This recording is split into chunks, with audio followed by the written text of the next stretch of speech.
Hello and welcome back to another video of Echoes of English Literature. Last class we did Act 1 Scene 5 where we learned that the king had ordered an execution on the Thane of Coda.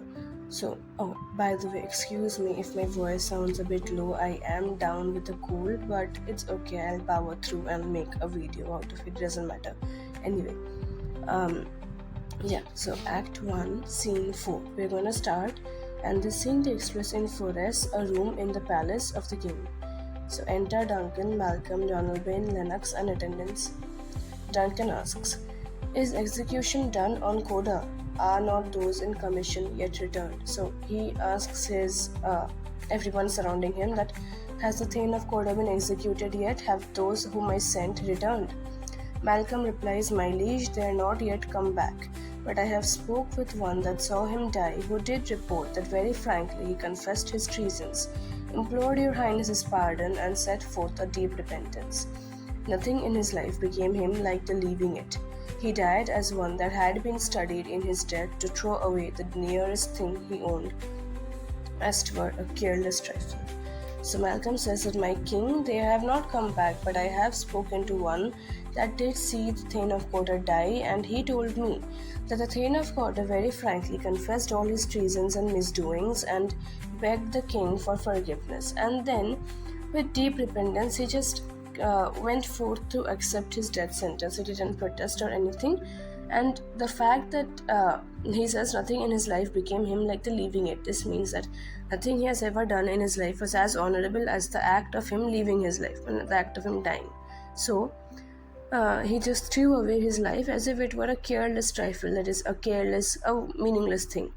Duncan: "There is no art to find the mind's construction in the face. He was a gentleman on whom I built an absolute trust." So this is, of course, as you can probably understand, an irony, because right now he has been betrayed by the Thane of Coda, and he will also be betrayed in the future by Macbeth. So there is no art to find the mind's true construction. One can never find out what the one facing you is really thinking. And Duncan says he was a gentleman on whom I built an absolute trust, which is true with even Macbeth, because Duncan trusts and loves Macbeth like anything. So this is an irony, right? So now, Macbeth has returned from wherever he was, from his journey. Macbeth, Banquo, Rosse, and Angus. "O worthiest cousin, the sin of my ingratitude, even now, was heavy on me." So Duncan really does not exhibit the characteristic that a king should, that is, be a bit composed and calm and collected. Instead, Duncan just bursts into welcome and welcomes Macbeth with warm words and gracious actions and everything, which is really not unlike what a king does. If you have seen any films of the Victorian age or even Indian films, you will always see that the king sits on a throne with attendants around him to even talk to the peasants or even the nobles, and he never comes down. But Duncan here, he just bursts into excitement and welcomes Macbeth and Banquo. So he says that the sin of my ingratitude was heavy on me. That means that the fact that I have not yet acknowledged you for your bravery in the war is still very heavy on my mind. Thou art so far before, the swiftest wing of recompense is slow to overtake thee. What thou had less deserved, that the proportionist both of thanks and payment might have been mine. Only I have left to say, more is thy due than more than all can pay." So Duncan says that you are so fast in your accomplishments and you're so above everything that I can give you that nothing I give you can ever match what you deserve. And if you were less deserving, then probably I could have matched your pace and given you something. But you are so deserving that nothing I give you can ever make up for what you deserve. Macbeth: "The service and the loyalty I owe in doing it pays itself. Your Highness's part is to receive our duties, and our duties are to your throne and state, children and servants, which do but what they should by doing everything safe towards your love and honor." So Macbeth is a very diplomatic person. He replies that, "Of course, the service and loyalty that I show to you, the fact that you are safe is my payment. Your part is only to receive our duties because we are your subjects, and our duty is through your throne and state to the children and the servants of the country, and we should do everything to guarantee your love and honor. Duncan, welcome hither. I have begun to plant thee and will labor to make thee full of growing. So Duncan says, welcome, welcome back home, and I have planted you in my heart, and I will help you grow. Noble Banquo, that last no less deserved, nor must be known no less to have done so, let me enfold thee and hold thee to my heart. So now he finally acknowledges Banquo and say, you are no less deserving, noble Banquo. Let me hug you, let me hold you to my heart, and let me acknowledge you too. Banquo says, there if I grow, the harvest is your own. So he says that in your heart, if I grow, the harvest will be the king's to reap, not my own, not anyone else's. All of what I do is only for the king. Now Duncan again begins a very unkingly manner of speaking. My plenteous joys, wanton in fullness, seek to hide themselves in drops of sorrow. Sons, kinsmen, thanes, and you whose places are the nearest know, we will establish our estate upon our eldest Malcolm, whom we name hereafter the Prince of Cumberland, which honour must not accompany it invest him only, but signs of nobleness like stars shall shine on all deservers, from hence to Inverness, and bind us further to you. So, a bit of historical knowledge that I found out while researching. Scotland was actually a democracy when this play was written. That means that the king was, sorry, not a democracy, a monarchy, but it was the fact that the king was actually elected by the nobles, right?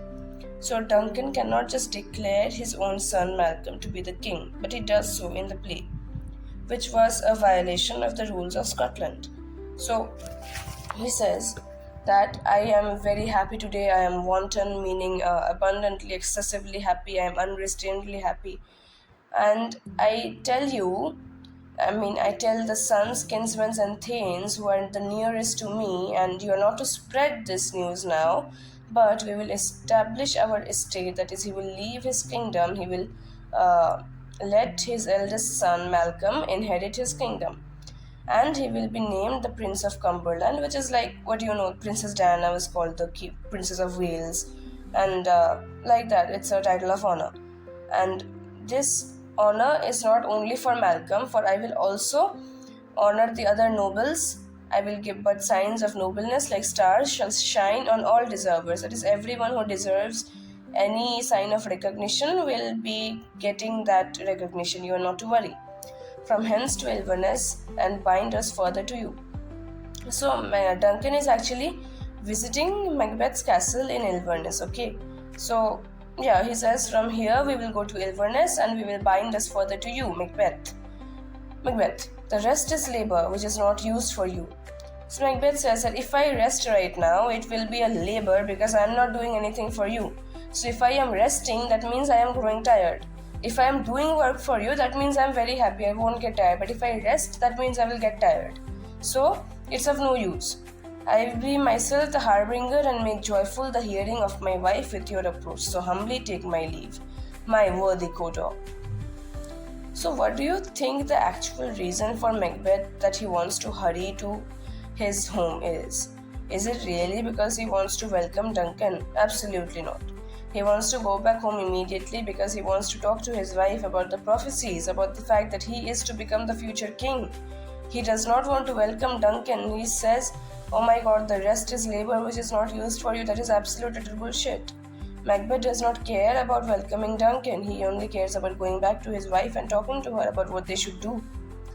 But Duncan is obviously very, my worthy Cawdor, I love you so much, and you are so great and so noble to me. Macbeth aside, now he's speaking to himself. The Prince of Cumberland, that is a step on which I must fall down or else overleap. So, absolutely, if someone is honored with the title of Prince of Cumberland, he or she will obviously be the next in line to the throne. So, Macbeth must either inherit that title or that is a step which he must overtake. For in my way it lies. Stars, hide your fires, let not the light see my black and deep desires. The eye wink at the hand, yet let that be which the eye fears when it is done to see. Okay, so he says that that the Prince of Cumberland is a title which I must either acquire by force or I must overleap, because without that title I cannot be the king. So now the plan of murdering Duncan is already half formed in the mind of Macbeth. So he says that stars, do not let your light see what I am planning to do. Do not let the light see my dark and deep desires, that I want to kill my own king, I want to commit regicide. Then Duncan, oh sorry, the eye winked the hand, yet let that be. So let not my eyes see what my hands are doing. So he's speaking to himself. Meanwhile, he has left while speaking to himself, and now Duncan turns to Banquo and says, "True worthy Banquo, he is so full of valiant, and in his commendations I am fed. It is a banquet to me. Let's after him whose care is gone before to bid us welcome. It is a peerless kingsman." So Duncan says, Macbeth is so valiant. Macbeth is so valiant.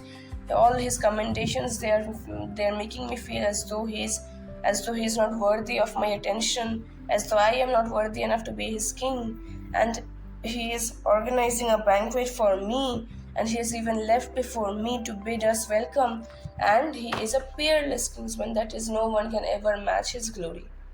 So this is a very short scene, and it is a very short explanation too, because there is not much to explain here. This is a very easy scene. And so this was Act 1 Scene 3. I will be uploading Act 1 Scene 4 very soon, because that is another more very important act where we will listen to Lady Macbeth's views on everything. So that was it for today. Signing off now, Echoes of English Literature. Thank you. Bye bye.